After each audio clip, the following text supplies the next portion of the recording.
I know there's another gentleman from Jingellic. We're sort of going to do a bit of each area from where they landed for a little while and then moved on.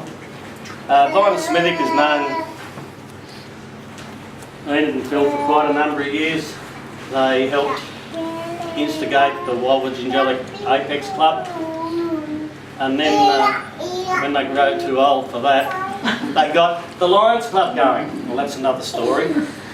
Had quite a few years, quite a lot of fun. I'd like Vyner to come forward, if you may, and just reminisce for a little while, please.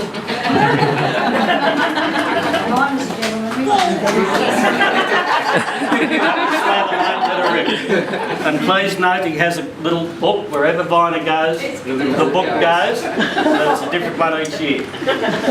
This is my memory. Thank you, Ian, and hello everybody. I was told about this about 10 minutes ago, so I'm really well prepared, and you've done a wonderful job. And but just to carry on from there a little bit, I was well, our district was absolutely honoured and very proud to have Enid and Phil arrive back whenever it was, the other day, and I became associated with Phil through Apex initially, I think. Enid through tennis, and Enid's been part and parcel of the district. Nearly every bun. There wasn't many bun fights you weren't in, was there? I've got a little list here if you want a memory. But, the hospital committee. Oh, this is with Phil. I've got a list for both. The most public-spirited and positive influences on our little district. They were just about in everything, and very, very good members of, well, Apex to start with. The hospital committee, I think I was on it for 20 years. Phil, I think you were there for longer, weren't you? But far too long anyway. Lions Club, on the school committee. Phil, believe it or not, had a lapse of concentration there and became a local councillor. He then ended up being a local Holbrook Shire president for a while. During the drought, things weren't so good, and I think, Phil, you ended up having to get a job in town, wasn't it? Looking after destitute women. It was just affecting the depression, the recession that we had to have. Yeah. I don't know what Phil's role was looking after these destitute women, but he tells me it was positive.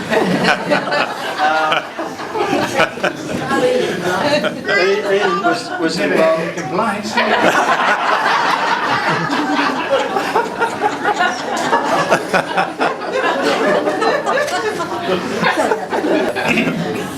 Enid was very tied up with Red Cross, CWA, Show Society, Hospital Auxiliary, Garden Club, and then when things in the mid-70s, wasn't it, Enid, that things got a bit tough on the land, it was very hard to make a living, you ended up at the Pine Nursery? Something like that. I've been told it is the coldest, windiest, frostiest, most miserable place in the Upper Murray, on a corner. Anyway, I think your chilblains have got better since, haven't they? Anyway, one comment that Phil, he came from the flatland, out, you know, he said if you can stand on one, what was it? What are the plants you stood on, and if you could spit to the next one? No, it wasn't Patterson's curse, it was skeleton weed, wasn't it? And he said, if you can stand on one and spit to the next, that was improved pasture. Anyway, he said that to come from Lake Gajoligo to our little neck of the woods, which is a steep little gully, and my grandmother used to say steep gully, narrow gullies, narrow minds. I don't know if that's true, but he said we are and were the most friendly little community. So much so that we knew each other by feel.